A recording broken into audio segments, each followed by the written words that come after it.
Welcome to our channel. If you want to secure your Safari account, quick guide, follow these step-by-step instructions to ensure your settings are properly configured.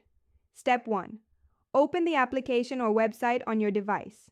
Make sure you are logged in with your account credentials to access all settings and features. Step 2. Navigate to the settings menu by tapping the profile icon or menu button, usually located in the top corner of the screen.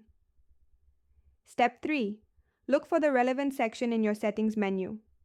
This may be under Privacy, Security, Preferences, or Account Settings depending on the platform.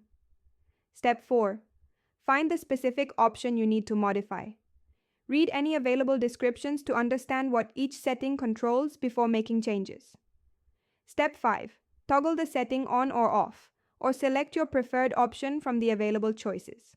Some settings may require additional confirmation. Step 6. Save your changes if prompted. Some platforms save automatically, while others require you to click a Save or Apply button. Step 7. Verify that your changes have taken effect by checking the setting status or testing the functionality you just modified. Step 8.